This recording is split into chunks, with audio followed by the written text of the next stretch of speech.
Hello friends, media mature के YouTube channel 10 में एक बार फिर आपका स्वागत है। आप देख रहे हैं अपना लोकप्रिय कार्यक्रम अगेंस्ट पीएसएल लिमिटेड एपिसोड 105 105।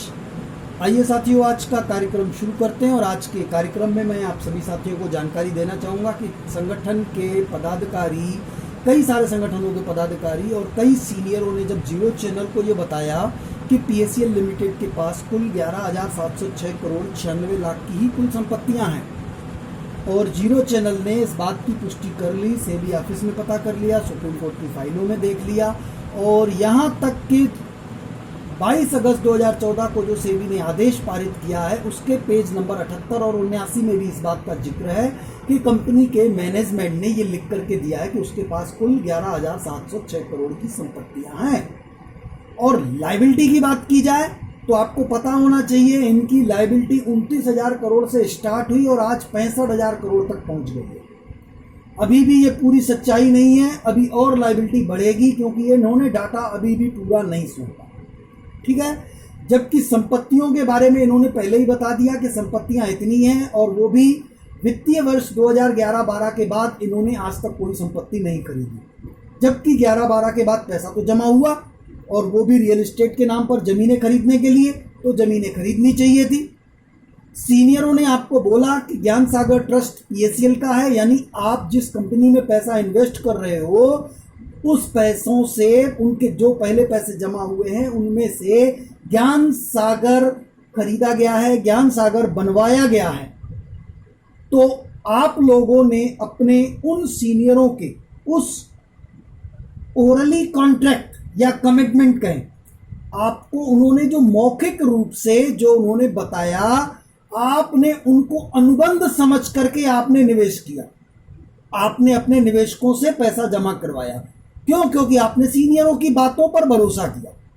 तो ये कॉन्ट्रैक्ट एक्ट में आता है, और हम सीनियरों को कहेंगे कि आपने कहा था कि ज्ञान सागर इस कंपनी का है, और आप पैसा पीएसएल में नहीं, ये मान के चलो कि आप ज्ञान सागर में जमा कर रहे हो, जो कि 30-35 हजार करोड़ का खुद की केवल एक ही संपत्ति है उसकी, आप उसमें इन्वेस्ट कर रहे हो।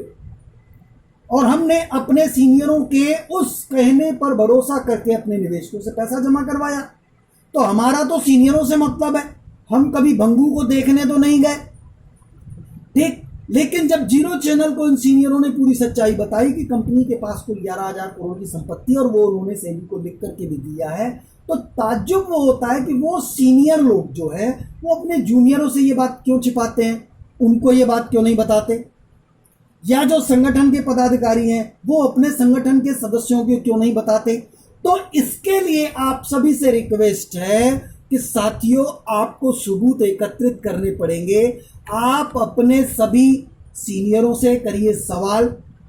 आप अपने सीनियर को फोन कर सकते हैं, किसी दूसरे के सीनियर को नहीं, या आप अपने संगठन के पदाधिकारी को फोन कर सकते हैं, किसी दूसरे को नहीं। हाँ, आप उनको, दूसरे लोगों को वीडियो हमारा भेजिए और वो फोन करें आपको, तो आप उनको अच्छे से बताएं। क्यों? क्योंकि जिन लोगों ने बताया है, मैंने उन लोगों के नाम पहले भी कई बार उजागर किए हैं।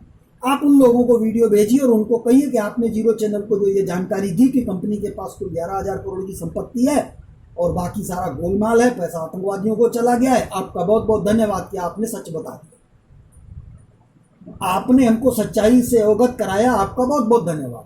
इस प्रकार आप उनको लिखकर भेजिए, उसका स्क्रीनशॉट लीजिए, ये एविडेंस बनेगा। और आप अपने सीनियरों को, जो भी निगेटिव सीनियर है, उनको आप अपने जितने भी अन्य जूनियर हो वो उन सबको बोलिए कि इनको फोन करें और उनसे ये सवाल करें कि जो जीरो चैनल पर आ रहा है उसमें कितनी सच्चाई है, क्योंकि ये एविडेंस आपको बहुत जरूरी है। और उसको बोलने दीजिए, जो बोले आप उनकी हाँ में हाँ मिलाइए। आप उनको बोलिए कि भाई हम आपके साथ हैं, हम आप पर विश्वास करेंगे, हमने जीरो चैनल पर सुना इसलिए हमने आपसे फोन पर बात करना उचित समझा, क्योंकि आपने तो कहा था कि ज्ञान सागर ट्रस्ट हमारा है। आपने तो कहा था कंपनी के पास इतनी संपत्ति है कि हर निवेशक को ब्याज से पैसा दे दे, उसके बाद भी हर निवेशक को जितना भुगतान वो कर चुकी होगी उसका 10 गुनी से ज्यादा संपत्ति बचेगी, आप ही ने कहा था। तो हम तो आप पर भरोसा करते हैं, आज भी हम आप ही के भरोसा बैठे हैं। आप ही ने कहा है ना कि सुप्रीम कोर्ट देख रही है, संपत्ति बहुत है, तो हम तो आपके भरोसे बैठे हैं, संपत्ति बस आप दिखा देना बाद में सुप्रीम कोर्ट को या लोढ़ा कमेटी को, आप दिखा देना, हम आपके भरोसे बैठे हैं। इस प्रकार की उनसे बातें करिए, वो जो भी जवाब दे आप इत्मीनान से सुनिए, उनकी हर जवाब को आप सबूत बनाइए, उनकी बातों को रिकॉर्डिंग करिए और रिकॉर्डिंग करने के बाद उनको बताइए कि हम आपसे अभी जो भी बातचीत हुई उसको हमने रिकॉर्ड किया है और आपने चूंकि सच्ची बताया है तो रिकॉर्ड करने में कोई दिक्कत नहीं है और आप इसको बाद में भी स्वीकार करेंगे और हम आपसे अपेक्षा करते हैं कि हमको यही आप लिखित में दे दीजिए तो थोड़ा और भरोसा मजबूत हो जाएगा। अगर वो बोलता कि लिखित में नहीं देंगे तुमको, तो बोलिए क्यों भाई, आपने झूठ बोला था क्या? आपने तो सच बोला था ना, आप कोर्ट में साबित करोगे ना। आपने हमको ये पहले भी कहा था, अभी भी कहा है, हमने आप ही के कहने पे तो जमा किया, हमने भंगू को थोड़ी जानते हैं हम। उनसे आप विवाद मत करिए, बस इस प्रकार की बातें करिए और एविडेंस तैयार करिए, ये एविडेंस काम आएंगे। अभी कुछ दिन पहले मुसब्बर अली जी ने अपने सीनियर अजय कुमार यादव से फ़ोन पे बात की थी और वो मैंने वीडियो भी जारी किया था, उसमें उनकी रिकॉर्डिंग भी मैंने आप लोगों को डाल के बताई थी। हालांकि उससे पहले भी उनकी कई बार बातचीत हुई है, उन्होंने वो भी बातचीत रिकॉर्ड की है। और फिर जीरो चैनल ने भी अजय कुमार यादव को लाइव में बात की थी, लाइव में कॉल किया था और उन्होंने पहली बार कॉल जब रिसीव किया तो थोड़ा जवाब संतुष्टिजनक नहीं दे पाया, वो पटांग देने लगा और फिर उसके बाद उसने फ़ोन काट दिया। फिर जीरो चैनल ने उसको दोबारा फ़ोन किया तो उन्होंने बस इतना ही कहा कि जीरो चैनल का क्या लेना देना, हम जाने, हमारे निवेशक जाने, हमारा और किसी का कोई लेना देना नहीं है, ये कह के उन्होंने दोबारा फ़ोन काट दिया। फिर उसके बाद हमने जीरो चैनल ने कई बार उनको कॉल किया तो उन्होंने फ़ोन रिसीव नहीं किया। ठीक, ये आप लोगों ने देखा था। अब उसके बाद जीरो चैनल को जैसे ही अजय यादव की ईमेल आईडी मिली तो जीरो चैनल ने तुरंत बिना समय गंवाए उसको मेल भेज दिया ताकि ये एविडेंस रहे। ये मेल और किसी को काम आए ना आए, लेकिन अजय कुमार यादव के सभी जूनियरों को जरूर काम आएगा। उनको ब्याज सहित पूर्ण पैसा दिलाने के लिए ये मेल काम आएगा। मैं अपेक्षा करता हूं कि अजय कुमार यादव के सारे जूनियर अब इकट्ठे हो जाएंगे, क्योंकि लोढ़ा कमेटी आपको पेमेंट दे ये पॉसिबल ही नहीं। इस बात को आप भूल जाओ, जो देगी प्रसाद समझ के रख लेना, बाकी वसूली आप लोगों को अपने निगेटिव सीनियरों से करनी पड़ेगी जिनके कहने पे आपने पैसा जमा किया। तो अजय कुमार यादव के जूनियर तैयार रहें। अजय कुमार यादव से पैसा कैसे वसूलना है उसकी सारी रिकॉर्डिंग भी जो वीडियो में बात हुई थी वो भी आप लोगों के काम आएगी और जो मेल भेजा है मैं आप लोगों को वो मेल प्रोवाइड करा दूंगा। मैं अभी दिखा देता हूं, आप वो मेल पूरी देखिए। ये मेल आप लोगों को एविडेंस के रूप में काम आएगी। अब इसकी रिप्लाई देना अजय कुमार यादव का काम है। अगर रिप्लाई नहीं देते तो ये बहुत बड़ा एविडेंस माना जाएगा, ठीक है। और इसके अलावा मैं सभी लोगों को बताना चाहूंगा कि साथियों, चाहे आप किसी भी संगठन से जुड़े हो, थोड़ा आराम से फुर्सत में बैठ करके थोड़ा सोचिए कि आपको भंगू ने धोखा दिया तो आपने भंगू का क्या उखाड़ लिया। अगर आपको आपका सीनियर या आपको आपके संगठन के पदाधिकारी धोखा देंगे तो आप उनका क्या उखाड़ लोगे? सोच लो, सोच लो कि आप क्या उखाड़ लोगे। आप मजबूत हो, नहीं हो। आज की डेट में आप किसी पर भी भरोसा मत करो और जीरो चैनल क्लियर कह रहा है कि जीरो चैनल पर भी भरोसा मत करो। जीरो चैनल की बातें सुनो, उसको अच्छे से छानो वानो और उसके बाद तैयारी वो करो कि सारे एविडेंस आपके पास रहें। ध्यान रहे, सारे एविडेंस आपके पास होने चाहिए। आप वो काम करो। आप कलेक्टर एसपी को एप्लीकेशन दे रहे हो, रिसीविंग आप अपने पास रखो। कलेक्टर एसपी को जो आप जानकारी दे रहे हो, अपनी ब्रांच से संबंधित आप जो जानकारी दे रहे हो, उसकी पहले आप अपनी तहकीकात कर लो कि सच्चाई है कि नहीं। जो रसीदों का जिक्र कर रहे हो, कितनी रसीदें जारी हुई, इसकी तहकीकात आप कर लो। पैसा हम क्यों लिख रहे हैं, वो एवरेज 3000 लिखा हुआ है क्योंकि 95 से 66,680 तक आईपीपी के प्लान थे और 7,500 से 10 लाख तक के सीडीपीपी प्लान थे, इसलिए हम एवरेज 3000 से ले रहे हैं। ये साबित आप कर सकते हैं। रसीदें आपके पास होनी चाहिए। ओरिजिनल की जरूरी नहीं है, जिनके पास है आप अपने हाथों से ओरिजिनल देख लिए, अपनी आंखों से उनकी पीडीएफ फाइल आपने बना करके हर जूनियर अपने ब्रांच की वो 2 रसीदें जो सबसे कम नंबर और सबसे अधिक नंबर की है उसकी पीडीएफ फाइल अपने पास जरूर रखे। ये ना सोचे कि फलाने के पास है हम ले लेंगे, नहीं, अभी ले लो, इमीडिएट ले लो, किसी पर भी भरोसा मत करो। अब तो वो 2 रसीदें आपने ले ली और आपने फिर उस रिमाइंडर में या जो भी जानकारी है पहले दी गई है उनमें एप्लीकेशन में आपने सिग्नेचर किया है, तो आप साबित कर सकते हो कि सर ये 2 रसीदें हमें दिखाई गई थी, हमने अपनी आंखों से ओरिजिनल देखी थी। अब उसके बाद वो 2 रसीदें हम अपने पास थोड़ी रखेंगे, वो तो जिसकी थी उसको वापस दे दिया ना, हमने देख लिया उसके बाद सिग्नेचर किया। क्या कोर्ट आपसे कहेगी कि हम कैसे मान लें कि आपने देखी? साहब ये पीडीएफ फाइल है, आप देख लीजिए, हमने ये ओरिजिनल देखी थी, बस हम यही कह सकते हैं, इससे ज्यादा तो हम कह नहीं सकते। ठीक, अब वो पैसा आतंकवादियों को गया, साहब वो जीरो चैनल वाला कह रहा है और जीरो चैनल वाला ये कह रहा है कि उसको बहुत सारे लोगों ने बताया जो कि पीएसएल से जुड़े हुए थे। तो पीएसएल से हमारे शहर के भी कई लोग जुड़े हुए थे और 21 और 22 अगस्त को हमारे ब्रांच में भीड़ भी थी। ये आपको साबित करना है, आपको कहना है कि भीड़ थी, क्योंकि रसीदें इतनी है तो इतने लोगों ने जमा किया तो वो भीड़ हो गई ना। एक आदमी ने तो इतनी सारी रसीदें नहीं कटवाई ना। अगर आपकी ब्रांच में 10,000, 20,000, 15,000, 50,000, 1 लाख, 2 लाख रसीदें कटी है तो वो एक आदमी तो नहीं कटवाई होगी ना, भीड़ ही होगी ना उस दिन। वो ये भी आप साबित कर लेंगे। बहुत सारे काउंटर पे पैसा जमा, सारे काउंटर पे पैसा जमा हुआ और बहुत सारे लोग अंदर थे, पैसा लेने वाले हर काउंटर पे 4-5 लोग थे। तो स्वाभाविक है जब करोड़ों में कलेक्शन हुआ है तो 2-4 आदमी तो गिनती कर ही नहीं पाएंगे ना, सभी लोग जुड़ेंगे अंदर। बहुत सारे लोगों को मैनेजर ने बैठाया, ये भी आप साबित कर लोगे। अब वो पैसा कहां गया? जीरो चैनल वाला कह रहा है कि हवाला के जरिए आतंकवादियों को गया और उसको सीनियरों ने बताया। तो हमने यानी आपने अपनी ब्रांच के सीनियरों से और कर्मचारियों से जब बात की रूबरू या फोन पर, अब याद नहीं है कि हमने फोन पे की थी कि रूबरू की थी, हमने कई बार फोन पे भी की है, रूबरू भी की है। तो इन्होंने ही जब आपको खुद बताया कि हाँ वो जो जीरो चैनल वाला जानकारी दे रहा है वो उसको हम ही ने दी है, वो ज्यादा उचके नहीं, उसको कुछ पता नहीं है, उसको जो भी जानकारी दी है हम ही ने दी है, अब वो नाम अपना कर रहा है। तो आपने इतना बोल दिया तो ये प्रमाणित हो गया कि जीरो चैनल को उस सीनियर ने जानकारी दी थी। अब वो सीनियर मुकर क्यों रहा है भाई? अब अगर वो सीनियर कोर्ट में आकर के कह रहा है कि मैंने जीरो चैनल को जानकारी नहीं दी, ठीक है, और जीरो चैनल झूठ बोल रहा है, तो जीरो चैनल ने अपनी 2 ईमेल आईडी प्रोवाइड करा दी है। जीरो चैनल बार बार कह रहा है उन सीनियरों को कि भैया अपनी आपत्ति लगा दो, भेज दो, हम सत्यता के प्रमाण दे देंगे कि आपने कब कहा था। चलो उस समय नहीं भेजा, आप कोर्ट को भी वो बता सकते हो और कोर्ट ही नोटिस जारी करेगी। जीरो चैनल कोर्ट में आके साबित कर देगा कि इसने बताया है, लेकिन आपको गवाही देनी पड़ेगी इस बात की कि आपने जब उनसे पूछा, क्योंकि आपने सिर्फ जीरो चैनल के कहने पे जानकारी दे दो किसी को उचित नहीं है।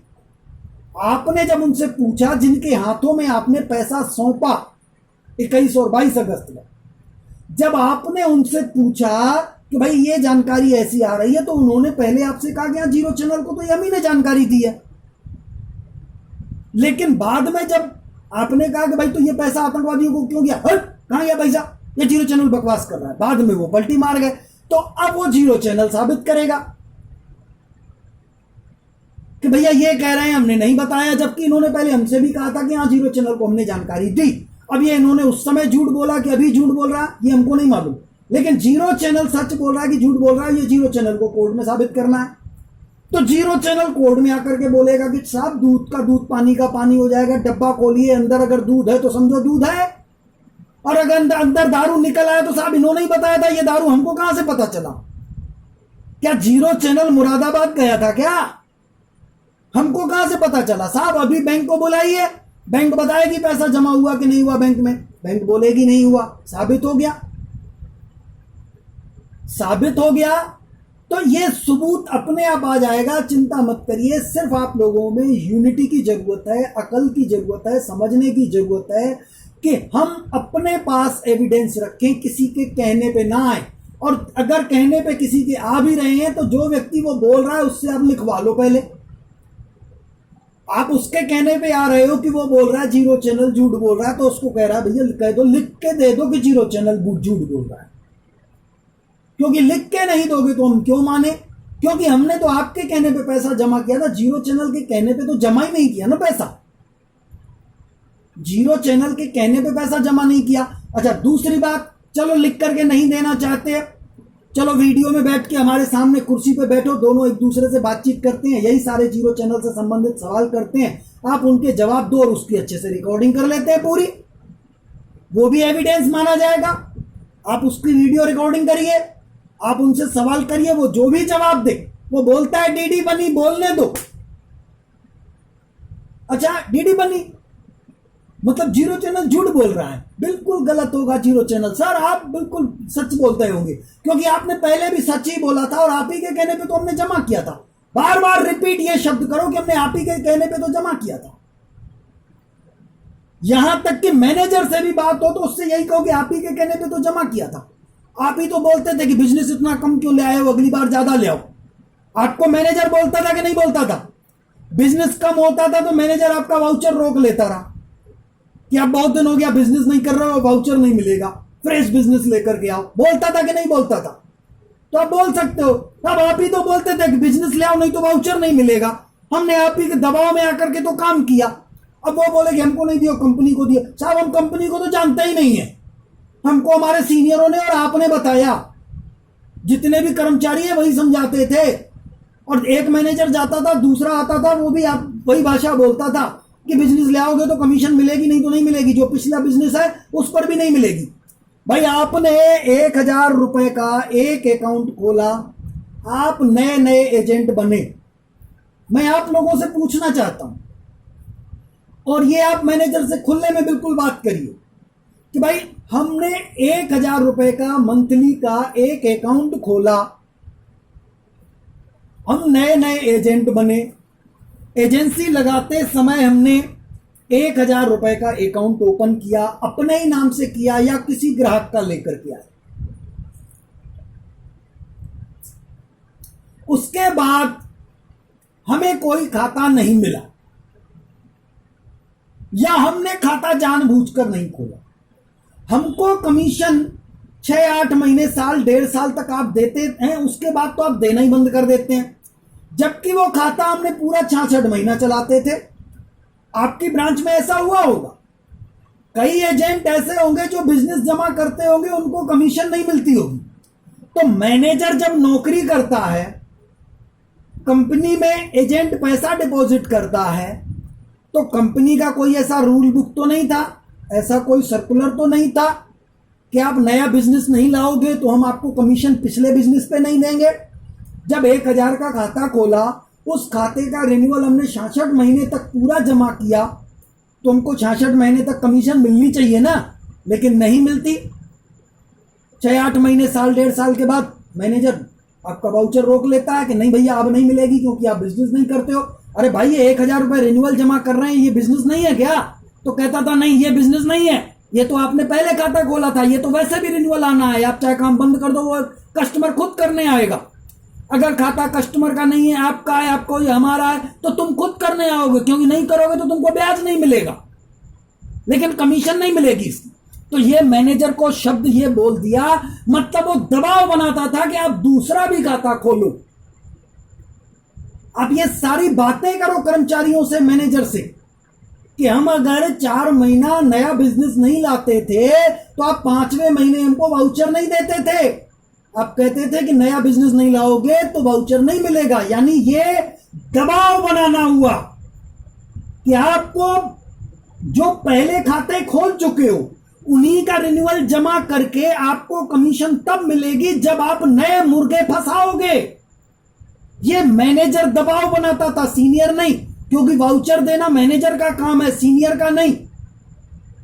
तो आप समझिए ये किस बेस पे कह रहे हैं कि मैनेजर का मतलब नहीं है। मैनेजर का मतलब है।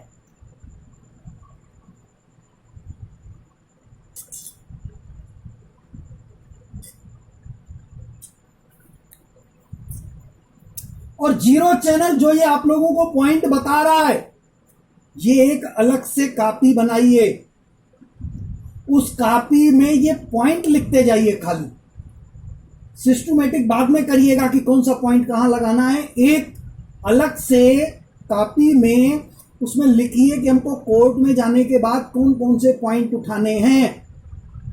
उसमें ये एक पॉइंट बनाइए कि मैनेजर जिम्मेदार क्यों है, क्योंकि उसने दबाव बनाया कि बिजनेस लाओ। आप सभी लोग गवाही दोगे कि जब हम बिजनेस 4 महीना नहीं लेके आते थे तो 5वें महीने में हमको वाउचर नहीं दिया जाता था। और इसकी आप बात करो मैनेजर से और रिकॉर्डिंग करो,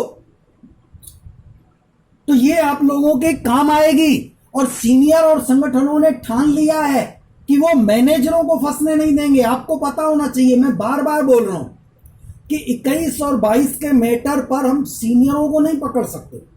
सीनियरों को तो वो आपने सुना है ना, गेहूं के साथ घुन पिसता है, उसी लपेटे में लेना है। क्योंकि ये नेगेटिव सीनियर है। रामपुर उस दिन काउंटर पे बैठे थे, बता तो नहीं रहे हैं, लेकिन हम डायरेक्ट उन पर अटैक नहीं कर सकते क्योंकि उनकी जिम्मेदारी नहीं है कि 21-22 का पैसा कहां गया।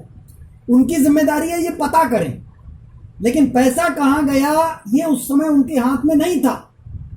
पैसा जमा करने के बाद वो काउंटर छोड़ के घर चले जाएंगे, उनको कोई बोलेगा थोड़ी, वो तो मैनेजर की जिम्मेदारी है। इसलिए हमने जो काउंटर पे बैठे लोगों की लिस्ट दी है, मैंने आप लोगों को कहा है कि हर व्यक्ति जो भी वो रिमाइंडर या कंप्लेन कहीं भी जो भी जानकारी किसी भी संवैधानिक संस्था को या न्यायपालिका को दे रहा है, तो काउंटर पर बैठे लोगों की जब लिस्ट दे तो सबसे ऊपर पहले मैनेजर का नाम लिखे, उसका मोबाइल नंबर और उसका पद, यानी ब्रांच मैनेजर, उसका पता मालूम हो तो पता लिखे, न हो मालूम तो ना मालूम लिखे। ठीक है। उसके बाद जितने भी नेगेटिव सीनियर हैं उनके नाम लिखे, और उनके बाद जो सीनियर में नाम भी लिखे तो सबसे पहले टॉप सीनियर। टॉप सीनियर कौन? जो उसी ब्रांच में काम करते हो, उसी ब्रांच में मौजूद हो, उसी ब्रांच में बिजनेस करते हो। ऐसा नहीं कि आप सासाराम के रहने वाले हो और आपका सीनियर कलकत्ता ब्रांच में काम करता है और आपने कलकत्ता की ब्रांच में उसका नाम लिख दिया क्योंकि आपको तो पता ही नहीं है, किसी ने बोल दिया हाँ उस दिन वहां पर था और आपने नाम लिख दिया। और कलकत्ता के भी उसके जूनियरों ने नाम लिख दिया कि वो कलकत्ता में था। ठीक है। और कलकत्ता में वो वाकई में था, लेकिन आपने सासाराम में किसी के कहने पर आकर के, किसी व्यक्ति ने आपको कह दिया नहीं नहीं वो था यहां पर, तो आपने उसका नाम लिख दिया। एक्चुअल में वो जिसने आपको बताया कि वो था, वो उसने क्यों बताया? क्योंकि कलकत्ता के सीनियर ने उसको रिश्वत दी, उसकी कुल्फी चूसी। इसीलिए उस व्यक्ति ने आपको भ्रमित किया और कहा कि ये सीनियर यहां था। और जानकारी मिली है कि तेजेंद्र पाल चन्नी ने इस प्रकार बहुत सारे लोगों को, बहुत सारे शहरों में जो लोग रिमाइंडर लगा रहे थे उनके बीच में अपना एक आदमी भेज दिया और उनको कहा कि आप बोल दो कि तेजेंद्र पाल चन्नी यहां था, मैंने देखा था। तो उस बंदे ने बोल दिया कि तेजेंद्र पाल चन्नी यहां था, मैंने देखा, और उसका नाम लिस्ट में लिख दिया कि यह काउंटर पर था। जबकि तेजेंद्र पाल चन्नी तो एक ही ब्रांच में रह सकता है ना, सब में थोड़ी रहेगा। ये तेजेंद्र पाल चन्नी ने जीरो चैनल को खुद बताया, जीरो चैनल के खुफिया रिपोर्टर को खुद बताया कि हमने बचने के लिए देखो कितना बड़ा दिमाग वाला काम किया। हमने कई सारे शहरों के जो हमारे बिके हुए जूनियर थे, जिनको हमने पूरा भुगतान करा दिया है, उसको हम लोगों ने जो जीरो चैनल की जानकारी, क्योंकि वो तेजेंद्र पाल चन्नी जिस व्यक्ति को जानकारी दे रहा है ये, उसको ये नहीं पता कि ये जीरो चैनल का खुफिया रिपोर्टर है, उसको तो वो अपना खास आदमी समझता है। तो उसको तेजेंद्र पाल चन्नी ने बताया कि जीरो चैनल के कहने पर जो लोग संवैधानिक संस्थाओं को और न्यायपालिका को जो जानकारियां प्रोवाइड करा रहे हैं, हमने उनके समूह में अपने कई सारे लोग शामिल कर दिए हैं, जिनके निवेशकों का न सिर्फ ब्याज से पैसा दिलवा दिया बल्कि ऊपर से भी उनको 10-15 लाख और भी दे दिया ताकि हमारी चमचागिरी करता रहे। और उनको हमने उन समूह के बीच में बैठा करके उनसे बुलवाया, वो बोलने लगे कि तेजेंद्र पाल चन्नी था, मैंने देखा, और उन्होंने नाम लिखवाया। तो जीरो चैनल 2 मिनट में साबित कर देगा कि तेजेंद्र पाल चन्नी ने ये काम किया, ये उसने खुद बोला है। हमें उस बात से थोड़ी लेना देना है कि तेजेंद्र पाल चन्नी किस ब्रांच में था, कहां था। समझिए कानून की भाषा, ये तो बेवकूफ है, बुड़बक है तेजेंद्र पाल चन्नी जो उसने ऐसा काम किया। अरे कितने भी सीनियर काउंटर पर मौजूद हो, अदालत कभी भी सीनियरों से ये नहीं कहेगी कि भैया पैसा कहां गया, इसकी जिम्मेदारी आपकी, ऐसा पूछेगी नहीं। क्योंकि जब वो सीनियर कोर्ट में उपस्थित होंगे, जब कोर्ट से नोटिस जारी होगा तो उनका वकील पहले ही लिख करके दे देगा कि हमारे क्लाइंट को नहीं मालूम कि ये पैसा कहाँ गया, क्योंकि उसकी जिम्मेदारी नहीं बनती, उसकी जिम्मेदारी ये नहीं बनती, ये जिम्मेदारी मैनेजर की बनती है। इनका कोई लेना देना ही नहीं है, कानून है। बैठे होंगे काउंटर पे तो उससे क्या लेना देना भाई, बैठे थे तो उससे क्या लेना देना भाई। अगर आप मान लीजिए आपका कोई मित्र रेलवे के टिकट काउंटर पे बैठा हुआ है, वो टिकट काट रहा है, आप किसी काम से उससे मिलने के लिए गए, आप अंदर गए उसके चेंबर में, उसके साथ बातचीत कर रहे हो, काउंटर पे बहुत सारी भीड़ लगी हुई है, ट्रेन आने वाली है, टिकट काट रहा है वो व्यक्ति, और अचानक उसको फ्रेश होने जाना है, अचानक उसको हल्के होने जाना है। अब वो रोक नहीं पा रहा है बेचारा, तो क्या करेगा वो उस समय क्या करेगा? ट्रेन आने वाली है, इतनी सारे लोग लाइन में लगे हुए हैं, अगर उठ के चला जाएगा तो ये तोड़फोड़ मचाएंगे।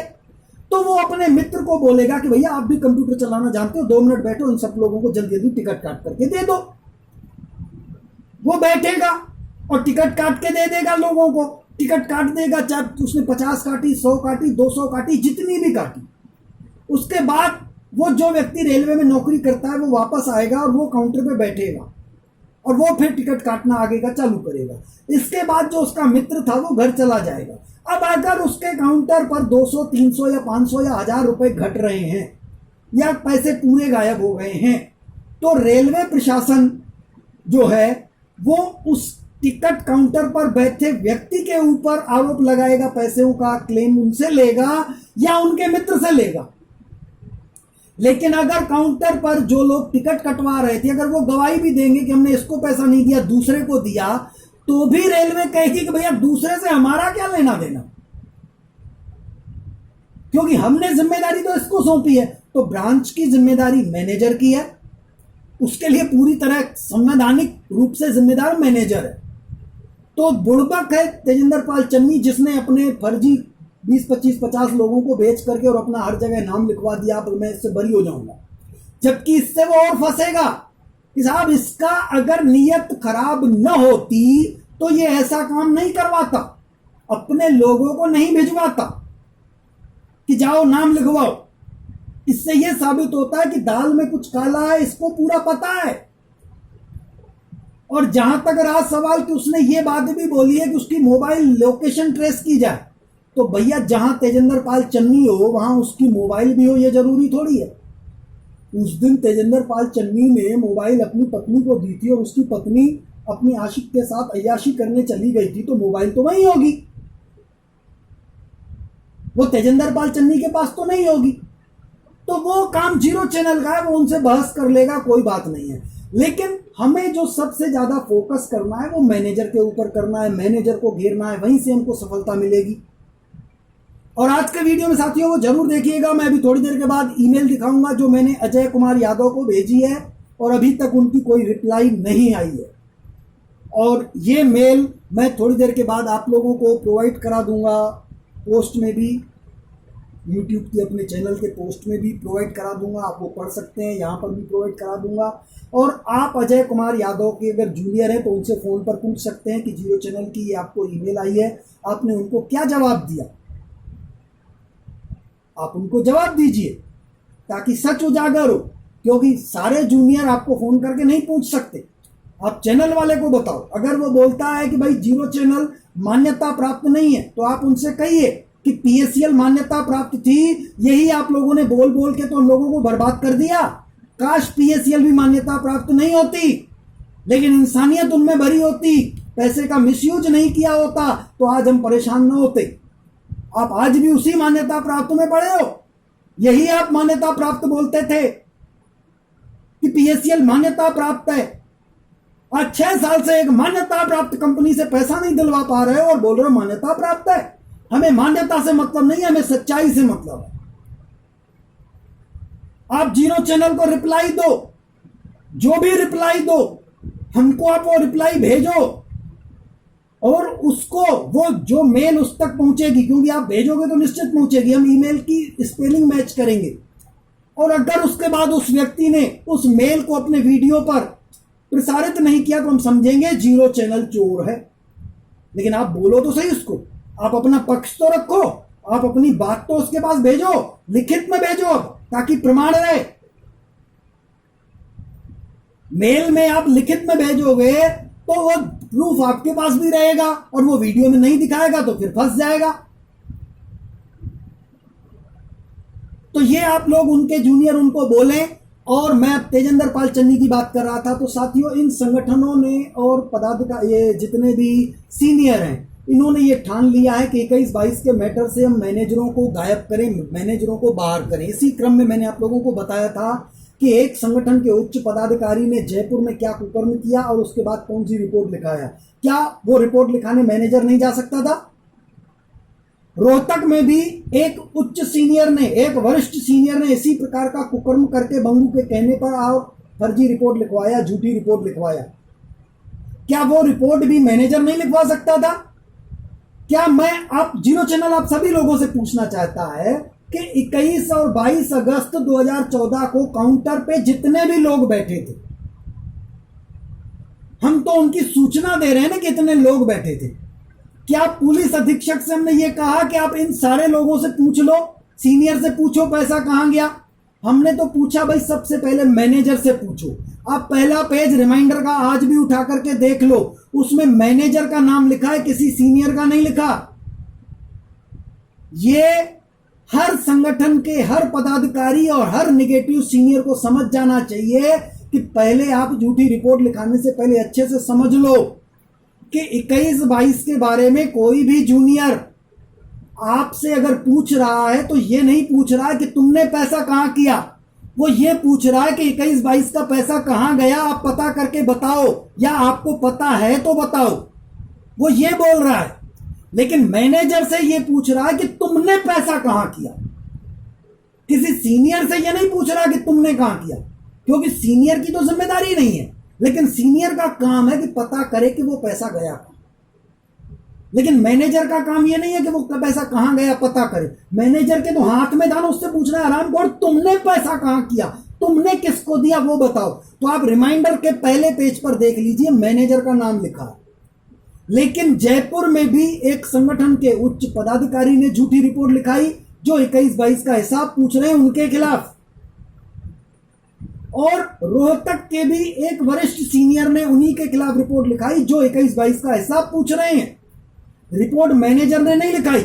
और आप लोगों को एक जानकारी और होनी चाहिए, रोहतक के एक एडवोकेट हैं SN कौशिक, उन्होंने 9 लोगों को नोटिस जारी किया था, लीगल नोटिस जारी किया था। उसमें उन्होंने 15 लोगों को नाम बताया, 15 लोगों को उन्होंने अपना क्लाइंट बताया। उन 15 क्लाइंट्स में मैनेजर भी हैं और कई कर्मचारी भी हैं और कई सीनियर भी हैं। कई कर्मचारी हैं, कई सीनियर हैं और मैनेजर भी है उनके उस क्लाइंट में जिन्होंने आरोप लगाया। उन्होंने 75 लाख रुपए के मानहानि होने की बात बताई और कहा कि आप ये 75 लाख रुपए हमको भुगतान दो। उस एडवोकेट ने अभी तक वो प्रकरण कोर्ट में पेश नहीं किया। जीरो चैनल इंतजार कर रहा था कि वो प्रस्तुत कर दे, क्योंकि 15 लोगों में 14 लोग तो आसानी से बच सकते हैं कोई ना कोई बहाना बना के। कानून है कि वो निकल जाएंगे, लेकिन मैनेजर तो बच ही नहीं सकता, क्योंकि मैनेजर की जवाबदेही बनती है कि 21-22 का पैसा कहां गया।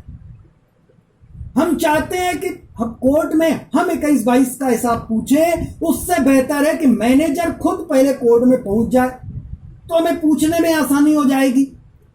क्योंकि अब उस पर डबल आरोप लगेगा, एक तो 21-22 का पैसा गायब करने का, और दूसरी बात जो 21-22 का हिसाब पूछ रहे हैं उनके खिलाफ झूठी शिकायतें करने का, कोर्ट को गुमराह करने का आसानी से साबित हो जाएगा, क्योंकि उसने पैसा बैंक में जमा ही नहीं किया। पैसा हवाला के जरिए ऊपर नगद गया, दुबई के रास्ते पाकिस्तान गया। यह मैनेजर ने भी बताया है, कई सारे मैनेजरों ने बताया, कई सारे सीनियरों ने बताया, संतूलाल भारती ने बताया, पृथ्वीराज यादव ने बताया। यहां तक कि लाइव कॉलिंग के दौरान भले न बताया अजय कुमार यादव ने, लेकिन अजय कुमार यादव ने ही जीरो चैनल के खुफिया रिपोर्टर को फेस टू फेस बताया था कि 21-22 का पैसा हवाला के जरिए दुबई के रास्ते पाकिस्तान पहुंच गया गोपाल सिंह चावला के पास। ये अजय कुमार यादव ने भी बताया, ये विमल यादव ने भी बताया। विमल यादव जो कि एक ब्रांच मैनेजर था फिरोजाबाद का।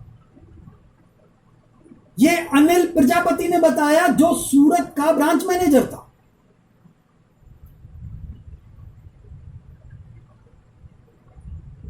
ये पृथ्वीराज यादव ने बताया, ये शंभूचंद जैना ने बताया, ये सीताराम काजला ने बताया, ये मनदीप काजला ने बताया, ये सुनंदा कदम ने बताया, ये शिरीष जोशी ने बताया जो नागपुर का ब्रांच मैनेजर था पीएसएल का। इतने सारे लोगों ने बताया और जीरो चैनल ने पता किया, वास्तव में किसी बैंक में जमा नहीं हुआ। और इतनी सारी नगद राशि ऊपर कोई लेके जाए, इतना किसी के बस का रोग नहीं है। ये हवाला से जुड़े लोगों का ही काम है। और हवाला से जुड़े 2,500-3 हजार लोग लगाए गए थे इस काम में 21 तारीख से 27 तारीख तक के लिए, लेकिन 22 तारीख को बैन लग गया, इसलिए उनको कार्य मुक्त कर दिया गया। सारी ब्रांचों में एक ही सिस्टम, नोट पूरे बदल के 1,000 के तैयार किए गए, उनकी गड्डियां बनाई गई, उनको प्लास्टिक की बोरियों में भरा गया। पूरे देश में एक ही तरह की प्लास्टिक की बोरियां, वो सारी प्लास्टिक की बोरियां वो हवाला से जुड़े हर ब्रांच के लिए अलग अलग 4, 5, 6 लोग कलेक्शन के हिसाब से, जिनको इनको पहले ही पता था कि इस ब्रांच में इतना कलेक्शन आता है, इसमें इतना कलेक्शन आता है, उस हिसाब से इन्होंने हर ब्रांच में हवाला के जो गैंग है वो 2,500-3 हजार लोग थे, वो 4, 5, 6 लोग हर ब्रांच में गए।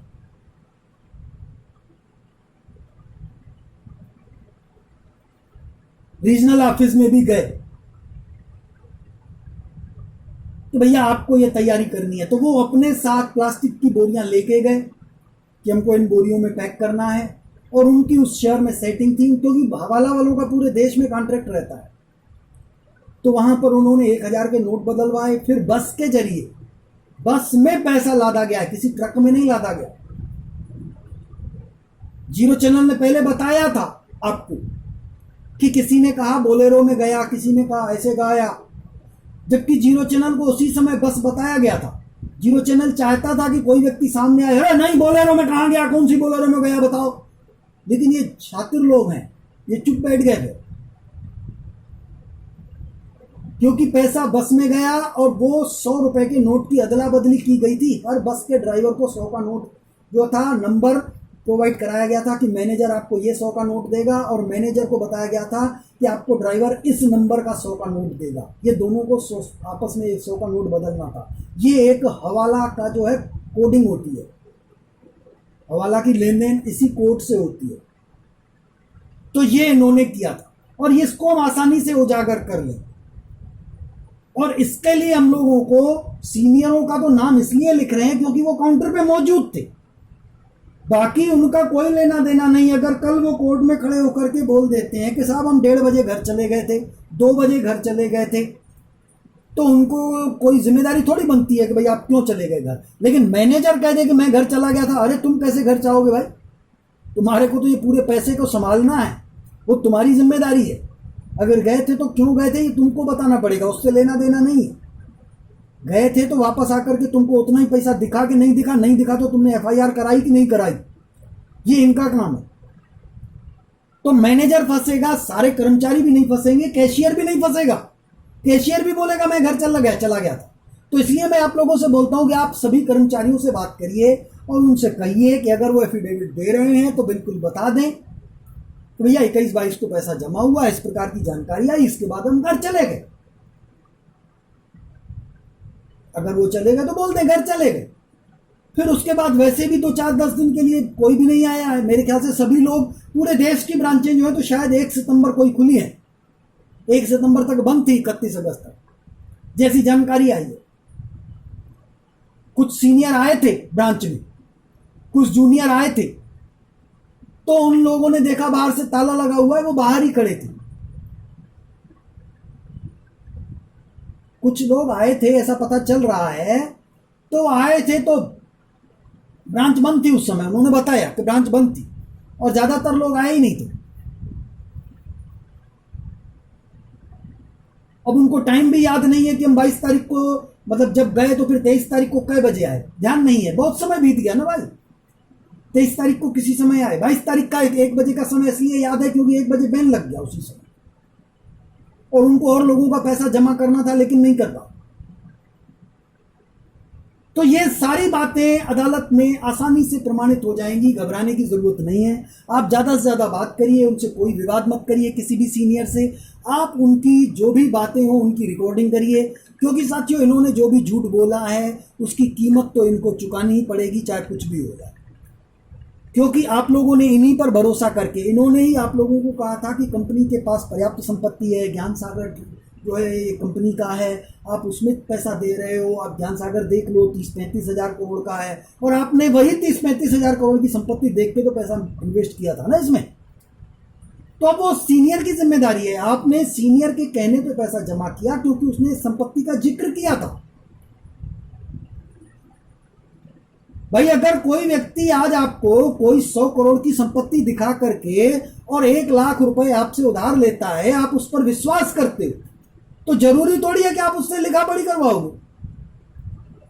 आपने विश्वास में उसको दे दिया, उसने बोल दिया ये 100 करोड़ की हमारी है संपत्ति और 2 लाख रुपए मांग रहा है, आपने दे दिया, जरूरी नहीं है कि लिखा पढ़ी कराओ।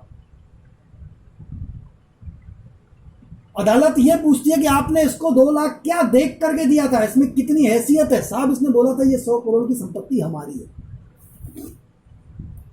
और हमको लग ही नहीं रहा था कि ये बंदा कभी झूठ बोल सकता है, क्योंकि इससे हमारे पुराने रिश्ते हैं।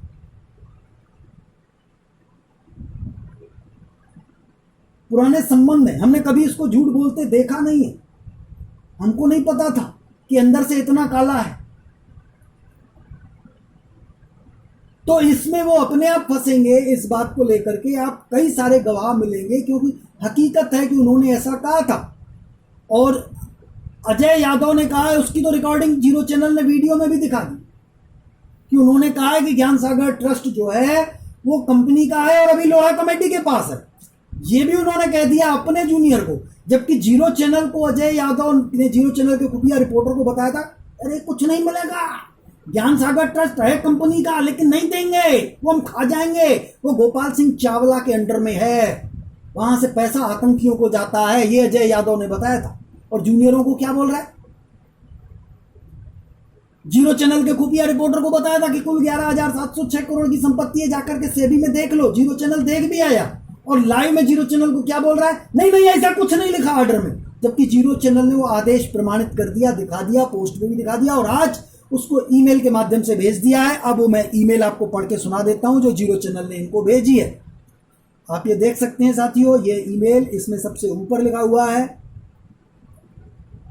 आपके द्वारा निवेशकों के पैसों से खरीदी गई संपत्तियां छिपाए जाने की संवैधानिक जानकारी, यानी ये हमने उनको संवैधानिक रूप से जानकारी दी है कि आपने संपत्तियां, जो पैसों से खरीदी गई संपत्तियां हैं, वो आपने भी छिपाई हैं, जानकारी इसीलिए दे रहे हैं। और ये आपके जूनियर वसूली करेंगे, देश के अन्य लोग भी वसूली करेंगे आपसे, ठीक है। आगे हमने लिखा है, ये देखिए, ये हमने 10 न्यूज़ चैनल की ईमेल आईडी से भेजा है, और थर्सडे 30 अप्रैल 2020 3:45 को, यानी शाम को 3:45 बजे हमने ये उनको मेल भेजा है। ये 2 में आप उनकी मेल आईडी देख सकते हैं, ये उनकी मेल आईडी है akyadav3592@gmail.com, यहाँ पर भेजी है, और इसकी हमने सीसी भी भेजी है। ये सीसी हमने किसको किसको भेजी है देख लीजिए। एक भेजी है नोडल ऑफिसर PACL@sebi.gov.in, दूसरी supreme court @nic.in, committee PACL@sebi.gov.in, information @cbi.gov.in, adipol@cbi.gov.in, website @sebi.gov.in, ask sebi @sebi.gov.in, और 10zero परिवार@gmail.com। इनको हमने सीसी भेजी है और एक बीसी से भी भेजी है। बीसीसी भेजी है 10 न्यूज चैनल, यानी खुद को ही बीसीसी भेज दी ताकि एविडेंस रहे कि ये हमने भेज दी, ये देखो हमारे पास पहुंच भी गई। और इसमें हमने क्या लिखा है आगे, श्रीमान जी आपसे 3 दिन पूर्व लाइव कॉलिंग में बात हुई थी। लाइव कॉलिंग में आपने कहा था कि पीएससीएल लिमिटेड पाक अल चमन लाहौर लिमिटेड ने निवेशकों की संपूर्ण देनदारी की अपेक्षा कई गुना अधिक संपत्तियां खरीदी हैं। इस पर जीरो चैनल द्वारा आपसे पूछा गया कि अजय यादव ने लाइव कॉलिंग में बताया था 3 दिन पहले। लाइव कॉलिंग में आप वो वीडियो देख सकते हैं। मैंने हालांकि उसमें वीडियो का नंबर जिक्र नहीं किया है क्योंकि जब मेल कर रहे थे तब मैं नंबर नहीं देख पाया वहां पर, तो मैंने ऐसे ही 3 दिन पूर्व लिख दिया है। ठीक है, तो उन्होंने कहा था कि देनदारी की अपेक्षा पीएससीएल ने कई गुना अधिक संपत्तियां खरीदी हुई हैं, ये उन्होंने बोला है। आप उनकी लाइव कॉलिंग में बातें सुन सकते हैं, वो प्रमाण है, वो हम कोर्ट में भी पेश कर देंगे। ठीक है, इस पर जीरो चैनल ने आपसे पूछा कि नंबर 1, फिर कंपनी ने 11 अगस्त 2014 की तारीख में सेबी को लिखित में सिर्फ 11,706 करोड़ 96 लाख की ही संपत्तियां होना क्यों बताया। जीरो चैनल ने यह सवाल किया था, आप वो वीडियो देख सकते हैं। दूसरा सवाल जीरो चैनल ने किया, वो संपत्तियां भी वित्तीय वर्ष 2011-12 तक ही खरीदी और 31 मार्च 2014 तक कुल मौजूद होना क्यों बताया। यानी 31 मार्च तक उनके पास वो संपत्तियां थी जो कि फाइनेंशियल ईयर 11-12 तक ही खरीदी गई और उनका मूल्य 11,706 करोड़ है। मतलब वित्तीय वर्ष 11-12 के बाद नहीं खरीदी गई, जबकि पैसा तो जमा हुआ उसके बाद भी। तीसरा सवाल, क्या कंपनी ने वित्तीय वर्ष 2011-12 तक सिर्फ 11,706 करोड़ 96 लाख की ही कुल संपत्तियां खरीदी थी। भाई क्योंकि इन्होंने कहा कि उससे ज्यादा खरीदी है, जितनी देनदारी है तो देनदारी तो ज्यादा बनती है, तो फिर कंपनी ने इतनी ही खरीदी थी क्या बाकी बाद में खरीदी। चौथा, क्या वित्तीय वर्ष 2011-12 के पश्चात कंपनी ने कोई संपत्ति नहीं खरीदी, क्योंकि उन्होंने 14 तक का रिकॉर्ड बताया। हालांकि अब तो उन्होंने अभी तक का रिकॉर्ड बताया है, क्योंकि 2 फरवरी 2016 तक का रिकॉर्ड बताया कि भैया वही है जो सीबीआई के पास है। नंबर 5, क्या कंपनी ने निवेशकों के वित्तीय वर्ष 11-12 तक ही पैसे जमा करवाए, क्योंकि अगर संपत्तियां 11-12 तक खरीदी गई तो पैसे भी वहीं तक जमा हुए होंगे, उसके बाद जमा करना बंद कर दिया होगा उन्होंने। तो भैया जब जमा ही करना बंद कर दिया तो फिर संपत्तियां कहां से खरीदेंगे। इसका मतलब ऐसा होगा, क्योंकि भाई लॉकडाउन है, अभी दुकानें सबकी बंद हैं, तो बिक्री कहां से होगी। बिक्री तो तभी तक होगी जब लॉकडाउन खुला हुआ था, जब लोग धंधा कर रहे थे, सीधी सी बात है। तो अगर इन्होंने संपत्तियां नहीं खरीदी तो क्या उसके बाद उन्होंने पैसा नहीं जमा करवाया, वहीं तक करवाया, ये जीरो चैनल ने सवाल किया। छठवां सवाल किया, या फिर 22/8/2014 तक निरंतर निवेशकों से पैसे जमा कराते हुए कंपनी ने संपत्तियां पीएससीएल लिमिटेड पाक अल चमन लाहौर लिमिटेड के नाम पर खरीदने के बजाय आपके नाम पर, आपके परिवार के नाम पर, आपके रिश्तेदारों के नाम पर, आप जैसों के नाम पर, आप जैसों के परिवार के नाम पर व आप जैसों के रिश्तेदारों के नाम पर खरीद ली, ताकि निवेशकों को भुगतान करते समय संपत्तियां आसानी से छिपाई जा सके और गरीब निवेशक अपनी मेहनत की गाढ़ी कमाई के भुगतान से वंचित रह जाए। छठवां सवाल यह था, इस पर आपके द्वारा मतलब अजय कुमार यादव द्वारा कहा गया कि जीरो चैनल झूठ बोल रहा है और आपने यह भी कहा कि 22/8/2014 को सेबी द्वारा पारित आदेश के पूरे 92 पृष्ठ की एक एक लाइन आपने यानी अजय कुमार यादव ने पूरी पढ़ी है। उसमें कहीं पर भी ऐसा लिखा हुआ नहीं है कि कंपनी ने 11 अगस्त 2014 को सेबी से कहा कि कंपनी के पास मात्र 11,706 करोड़ 96 लाख की ही कुल संपत्तियां हैं। आप वो वीडियो फिर से देख लीजिए। अजय कुमार यादव ने ये बोला था कि 22/8/2014 को जो सेबी ने आदेश दिया है जिसमें पीएससीएल के ट्रेड पे बैन किया गया है, वो 92 पृष्ठ का आदेश अजय कुमार यादव ने पूरा पढ़ा है। उसमें कहीं पर भी नहीं लिखा जीरो चैनल झूठ बोल रहा है, ये उसने बोला। कि उसमें कहीं पर भी नहीं लिखा कि कुल 11,706 करोड़ की संपत्तियां हैं। ये उन्होंने ऐसा कहा था और जीरो चैनल ने इस मेल में इस बात का जिक्र किया। आगे आपने यानी अजय कुमार यादव ने यह भी कहा कि जीरो चैनल अपनी टीआरपी बढ़ाने के लिए जानबूझकर कंपनी की संपत्तियां कम बता रहा है, जबकि कंपनी के पास इतनी संपत्तियां हैं कि हर निवेशक को वादानुसार भुगतान अदायगी की तारीख तक पूर्ण चक्रवर्ती ब्याज सहित भुगतान करने के बाद भी दिए गए भुगतान की अपेक्षा कई गुना अधिक की संपत्तियां शेष भी बचेंगी। ये वीडियो में उन्होंने कहा है कि बहुत संपत्तियां हैं, तो अब ये इनको कोर्ट में खुद को साबित करना पड़ेगा कि संपत्तियां हैं। तो क्या वो संपत्तियां पीएससीएल के नाम पर नहीं खरीदी गई?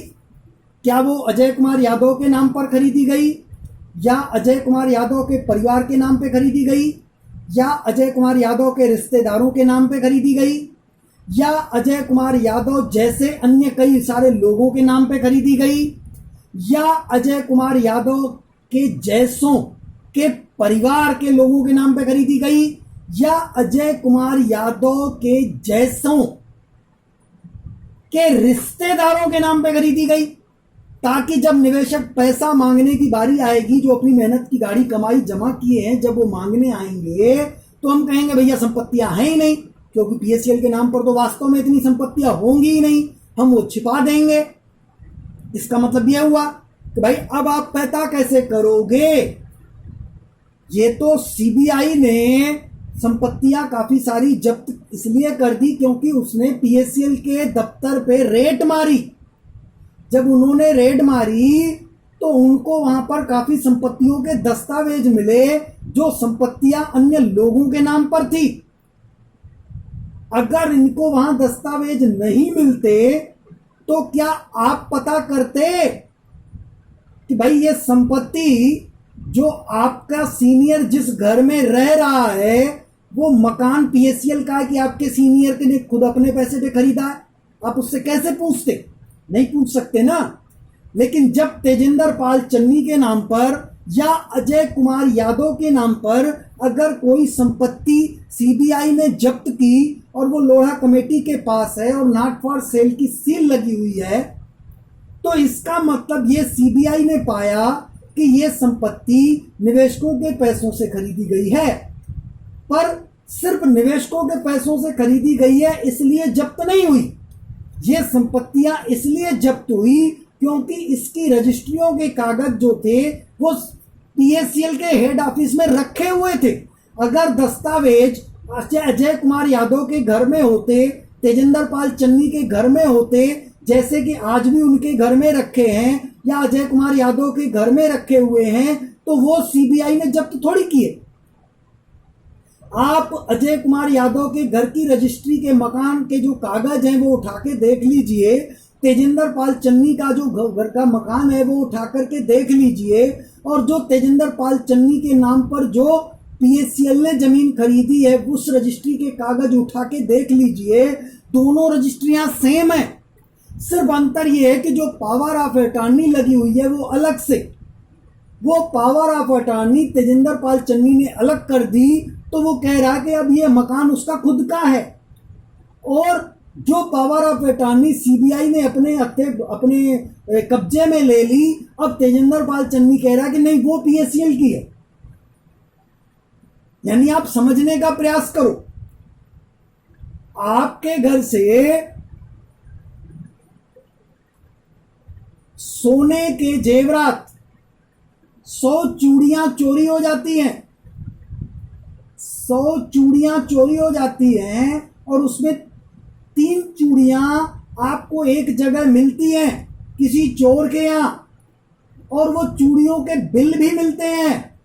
बिल में तेजिंदर पाल चन्नी लिखा हुआ है, जबकि चूड़ियां आपकी हैं, यानी उसने फर्जी बिल बनवाया है, या आपने किसी अन्य व्यक्ति को पैसा दिया, आपने अपने नौकर को या अपने मैनेजर को या अपने मित्र को 1 करोड़ रुपए दिया और आपने उससे कहा कि आप 1 करोड़ का सोना खरीद के ले आओ। 3 किलो सोना आता है 1 करोड़ में। आज की डेट में शायद 2-2.25 किलो आएगा। मैं उस समय की बात कर रहा हूं जब पीएसएल पे बैन लगा। पर चलिए आज की डेट में मान लेते हैं, मान लो 2-2.25 किलो ही चलो मान लेते हैं कि उसने 1 करोड़ पे सोना खरीदा, जिसको आपने 1 करोड़ दिया था। आपने उसको 1 करोड़ दिया, इसका प्रमाण आपके पास है। आपने या तो उसको डीडी दिया या आपने उसको चेक दिया। आपने उसको जो भी दिया आपके पास प्रमाण है, क्योंकि पीएसएल में आपने पैसा जमा किया, इस बात के आपके पास प्रमाण है। आपके पास प्रमाण है कि आपने पीएसएल में पैसा जमा किया, ये रसीदें हाथ में हैं। ठीक इसी प्रकार आपने किसी व्यक्ति को 1 करोड़ रुपए का सोना खरीदने के लिए पैसा दिया और 2.25 किलो सोना आज की डेट में उस 1 करोड़ में आता है, और उस बंदे ने 2.25 किलो सोना खरीद लिया या 1.5 किलो खरीदा और बाकी पैसा आतंकवादियों को दे दिया, कुछ भी किया हो, ठीक है। अब वो बंदा रास्ते में पकड़ा गया, उसको पुलिस ने हिरासत में ले लिया, चाहे वजह जो भी रही हो, दारू जेब में डाला हुआ था या कुछ भी कर रहा था, इलीगल काम था, या वो जिस गाड़ी में था वो गाड़ी चोरी की थी, कुछ भी था भाई, वो व्यक्ति कुछ भी कर रहा था, उससे आपका लेना देना नहीं है। लेकिन वो व्यक्ति जो सोना ला रहा था उसको वो 1 करोड़ रुपए आपने दिया था और इस 1 करोड़ का प्रमाण आपके पास है। वो बंदा जब सोना लेकर के आ रहा था, मान लो वो जिस गाड़ी में आ रहा था वो गाड़ी चोरी की थी, रास्ते में पुलिस ने उसको चेक किया और गाड़ी चोरी किया। वो बोला नहीं नहीं नहीं, गाड़ी मेरी है, मैंने खरीदी है। तो भैया आपने कागज दिखाओ, नहीं दिखाया, उसको ले गई थाने में, केस बना के उसको अंदर कर दिया। अब उसका सोना भी जब्त हो गया।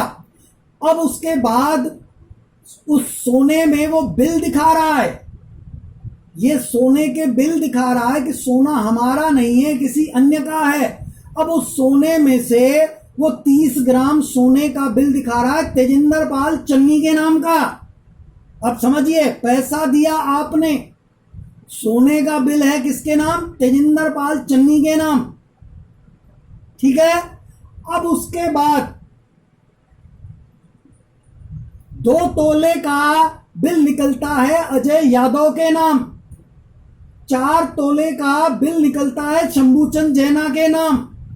आप समझने का प्रयास करिए, सिर्फ 1 तोले का बिल निकलता है आपके नाम। पुलिस ने सबको सूचना दी, पुलिस ने सबको सूचना दी कि भाई आप आ जाओ, ये सोना जब्त हुआ है, बिल आपका निकला है। तेजिंदर पाल चन्नी पहुंच गया, अजय यादव पहुंच गया, शंभूचंद जैना पहुंच गया, सीताराम काजला पहुंच गया।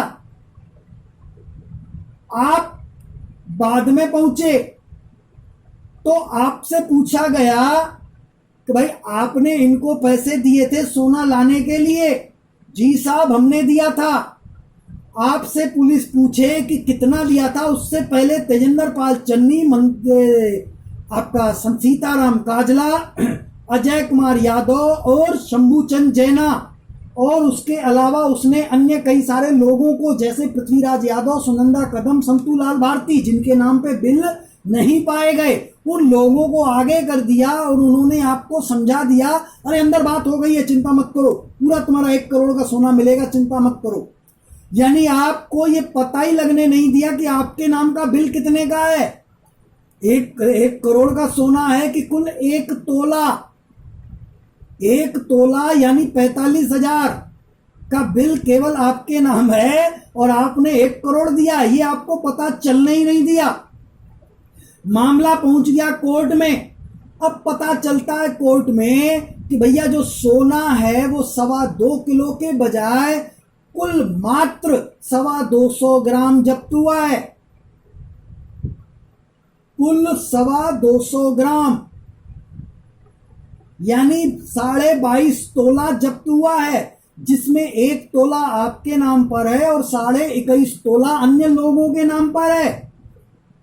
तो अब आप सोचो कि फिर भी जीरो चैनल जब दिखा रहा है कि भैया 1 तोला आपके नाम पर है, 21.5 तोला अन्य लोगों के नाम पर है, जबकि आपने पैसा 2.25 किलो सोना के लिए दिया था, तो बाकी सोना गया कहां? तो ये लोग आज भी जिनके नाम पर बिल निकले हैं वो आज भी बोल रहे हैं नहीं नहीं यार पूरा मिलेगा पूरा मिलेगा पूरा मिलेगा, और आप इतना साहस नहीं कर पा रहे हो, उनसे ये नहीं पूछ रहे हो कि हराम खोरो ये बिल आपके नाम पे आया कहां से? कहीं ऐसा तो नहीं है कि पूरा 2.25 किलो सोना 1 तोला भर हमारे नाम पर और बाकी सब आप लोगों के नाम पर हो और वो सोना आपके घर में रखा हो, आप नहीं पूछ पा रहे हो।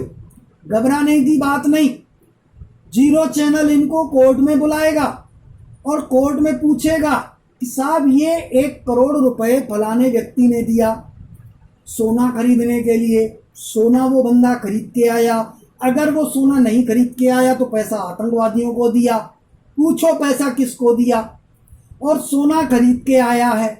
तो जब 3 तोला सोना तेजिंदर पाल चन्नी के नाम ये बिल पाया गया, और वो भी 3 तोले का एक बिल नहीं है, 1-1 तोले के 3 बिल हैं, तो क्या जरूरी है कि 1-1 तोले के 3 ही बिल हो सकता है 1-1 तोले के 10 बिल हो। 3 बिल जब्ती में हुए, 3 ग्राम सोना जब्ती में हुआ और 7 ग्राम सोना तेजिंदर पाल चन्नी घर ले गया, 7 ग्राम सोना तेजिंदर पाल चन्नी घर ले गया। अब उसके घर में रेड मारी जाएगी, सोना पाया जाएगा। जब वो 7 तोला सोना, 3 तोला जब्त हुआ, 7 तोला उसके घर में पाया जाएगा और तेजिंदर पाल चन्नी वो कोर्ट में बिल दिखाएगा कि ये 7 तोला सोना हमने खरीदा है, तो कोर्ट में क्या आप नहीं पूछोगे कि 3 तोला भी तो आप ही ने खरीदा है? ये बिल देख लो, इस 3 तोले के में भी बिल में तेजिंदर पाल चन्नी लिखा है और ये 7 तोला सोना के बिल में भी तेजिंदर पाल चन्नी लिखा है। इन दोनों बिलों में अंतर क्या है? अंतर सिर्फ इतना है कि ये 3 बिल पुलिस ने जब्त किए हैं और ये 7 बिल पुलिस ने जब्त नहीं किए हैं। अंतर सिर्फ इतना है, अब समझिए। तो अगर पुलिस जब्त नहीं करेगी, हमारा 1 करोड़ का सोना इस बंदे ने आप लोगों के नाम पे खरीद लिया, तो वो सोना आपका थोड़ी हो गया, क्योंकि आपके नाम पर बिल, और आप खुद कह रहे हो कि नहीं ये 3 तोला हमारा नहीं है, ये पुलिस जब्त कर ले, ये जिसका है उसको दिया जाए। तो आपका सिर्फ इतना कहना उचित थोड़ी है, आपको एफआईआर कराना चाहिए कि हरामखोर ने हमारे नाम पे खरीदा कैसे, एफआईआर कराना चाहिए। तब आप प्रमाणित कर सकते हो कि साहब ये एफआईआर दर्ज है, 2007 में हमारे नाम पे रजिस्ट्री करवाई गई थी, हमको रजिस्ट्रार के पास ले जाया गया, दारू पिला के साइन करवाई गई, हमने दूसरे दिन ही रिपोर्ट लिखा दी। 2007 की एफआईआर होनी चाहिए, आज की तारीख की नहीं। तो ये बच सकते हैं कि साहब हमने तो उसी डेट में एफआईआर करा दी थी कि हमारे नाम पे संपत्ति इन्होंने क्यों खरीदी। तो आप आसानी से तेजिंदर पाल चन्नी के नाम पर जितनी भी संपत्ति है, उनके साले के नाम पर जितनी भी संपत्ति है, उनके जीजा के नाम पर जितनी भी संपत्ति है, उनके मामे फूफे के नाम पर जितनी भी संपत्ति है, आप वो सारी संपत्ति बेचने के हकदार हैं। अब उनके मामे फूफे साले जीजा आपत्ति करेंगे तो कोर्ट में देख लेंगे ना भाई, कोर्ट में देख लेंगे ना, क्योंकि तेजिंदर पाल चन्नी ने अपने साले के नाम पे न खरीदी हो, हम कैसे मान लें, हम ऐसे कैसे मान लें? आज भी तेजिंदर पाल चन्नी, हम उसके साले से पूछेंगे कि आपके घर में आएगा तो आप उसे आने दोगे कि नहीं दोगे?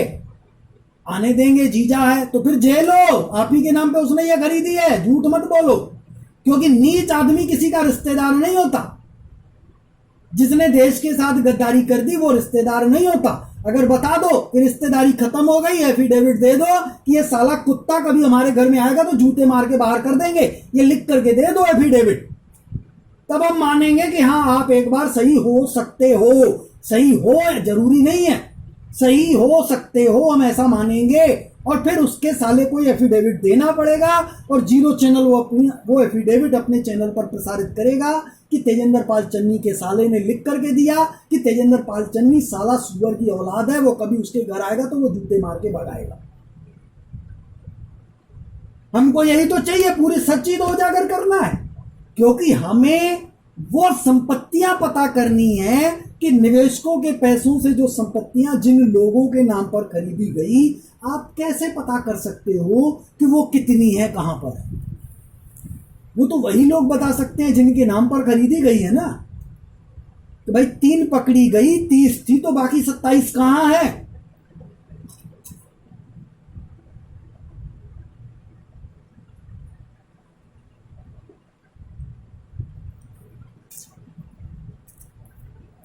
तो ये सारे सबूत हैं, आपको इन्हीं सबूतों के दम पे कार्रवाई करनी है। मैं सभी साथियों से रिक्वेस्ट करूंगा कि जो संगठन से जुड़े हुए सीधे साधे लोग हैं बेचारे, उनको ये वीडियो दिखाइए, थोड़ा बैठाइए, आराम से समझाइए कि इतने वो न बनो, कल को निवेशक काट डालेंगे आपको। अपने आपके पास कुछ सबूत है, कुछ रखे हो कि कल लोढ़ा कमेटी आपको पैसा नहीं देगी तो आप क्या करोगे? आप जाग जाओ, अभी पकड़ो, ये सुअर बाद में दिखाई भी नहीं देंगे। क्योंकि अगर इनको दिखना होता, उचित काम होता, तो रोहतक में और जयपुर में सीनियर और संगठन के पदाधिकारी झूठी रिपोर्ट नहीं लिखाते। वो कहते कि भैया मैनेजर जाने, मैनेजर का काम जाने। आप समझिए, उस रिपोर्ट में, झूठी रिपोर्ट से मैनेजर को बिल्कुल बाहर कर दिया गया। मैनेजर का कोई लेना देना ही नहीं। हालांकि जीरो चैनल के, जो भी जीरो चैनल के कहने पर जिन भी लोगों ने 21-22 का हिसाब मांगा है, उनको घबराने की जरूरत नहीं है। वो कोर्ट में कह सकते हैं कि साहब हम इस सीनियर से थोड़ी कह रहे थे कि पैसा कहां गया ये बताओ, हम इससे ये कह रहे थे कि पैसा कहां गया पता करके बताओ। पैसा कहां गया वो तो मैनेजर बताएगा, और वो मैनेजर का तो नाम है नहीं है, अभी भी बुला दो मैनेजर को। तो ये लोग जानबूझ के मैनेजर से दूर हट रहे हैं, क्योंकि कोर्ट यही कहेगी कि भैया सीनियर का क्या लेना देना, वो तो मैनेजर का मतलब है। और ये लोग मैनेजर को बाहर कर रहे हैं, क्योंकि मैनेजर उस रिपोर्ट में इन्वॉल्व होगा तो इमीडिएट एक्शन चालू हो जाएगी। तो घबराने की जरूरत नहीं है। ये लोग मैनेजर को कितना भी बाहर करें, लेकिन हम लोग मैनेजर को बाहर जाने नहीं देंगे। हम बार बार कोर्ट को अवगत कराएंगे कि सर, हम लोगों ने जिस भी डिपार्टमेंट में, जिस भी संवैधानिक संस्था में या न्यायपालिका को जितनी बार भी अवगत कराया, पहले पेज पे मैनेजर का नाम लिखा है और सिर्फ मैनेजर का नाम लिखा। पहले पेज पर मैनेजर का नाम लिखा है और सिर्फ मैनेजर का लिखा है, और किसी का नहीं लिखा। क्योंकि पैसे कहां गए इसकी जवाबदेही मैनेजर पर बनती है, सीनियर पर थोड़ी बनती है। सीनियर से तो हम इसलिए पूछ रहे थे क्योंकि इनकी लिंक है मैनेजर से। ये लंगोटिया यार हैं, इसीलिए हम इनसे पूछ रहे थे, क्योंकि ये 21-22 को काउंटर पे बैठे थे, तो शायद इनको पता हो। हम शायद का जिक्र जरूर करेंगे। हम कॉन्फिडेंस के साथ नहीं कहेंगे कि सीनियर को पता है कि पैसा कहां गया, लेकिन मैनेजर को पता है कि पैसा कहां गया, क्योंकि उसके हाथों में पैसा दिया और उसकी जिम्मेदारी बनती है। आप समझिए, ये कितना भी खेल खेल लें, बच नहीं सकते। आप कानून पढ़ लो और सबूत अपने पास रख लो, अपने सीनियरों से बात करते रहो, उसकी रिकॉर्डिंग करो, काम आएगी। कर्मचारियों से बात करो, रिकॉर्डिंग करो, वो रिकॉर्डिंग सेव करके अपने पास पेन ड्राइव में रखते जाओ, ये काम आएगी। बहुत जरूरी है, क्योंकि अगर आपने ये नहीं रखी तो कोर्ट में लंबे से निपट जाओगे। क्योंकि कोर्ट आप पहुंचो, लड़ाई लड़ो, उससे पहले इन्वेस्टर आपको मार डालेंगे अगर आपके पास सबूत नहीं होंगे तो। लेकिन सबूत होंगे तो आप उस दिलेरी के साथ निवेशकों के सामने खड़े हो जाओगे कि चिंता मत करो यार, हम आप लोगों के लिए, देखो इनसे कितनी लड़ाई लड़ रहे हैं, हम इनको छोड़ने वाले नहीं है। तो आइए आगे बढ़ते हैं कि जीरो चैनल ने इनको मेल पर, अजय यादव को मेल पर आगे क्या लिखा है। जीरो चैनल द्वारा आपसे, यानी अजय कुमार यादव से, यह भी पूछा गया कि कंपनी से ही लंबे अरसे से जुड़े हुए कई कद्दावर सीनियरों, मैनेजरों और कर्मचारियों ने जीरो चैनल के खुफिया रिपोर्टर्स को जानकारी दी है कि 21 अगस्त 2014 को प्रातः 9 बजे से सायं 7 बजे, यानी 10 घंटे तक वह 22 अगस्त 2014 को प्रातः 9 बजे से दोपहर 1 बजे यानी 4 घंटे तक पूरे देश में पीएससीएल लिमिटेड पाक अल-चमन लाहौर लिमिटेड की लगभग 400 शाखाओं में 5 करोड़ से अधिक रसीदें, पैसे जमा करने की पावतियां जारी कर निवेशकों से रियल एस्टेट के नाम पर जमीनें खरीदने के लिए लगभग 15,000 करोड़ रुपए नगद जमा करवाए गए और उस नगद राशि को किसी बैंक में जमा करने के बजाय हवाला के जरिए दुबई के रास्ते पाकिस्तान में बैठे पाक अल-चमन लाहौर लिमिटेड के सर्वे सर्वा गोपाल सिंह चावला तक पहुंचाई गई। उस राशि को, नगद राशि जो वो राशि है, उस राशि को गोपाल सिंह चावला तक पहुंचाया गया।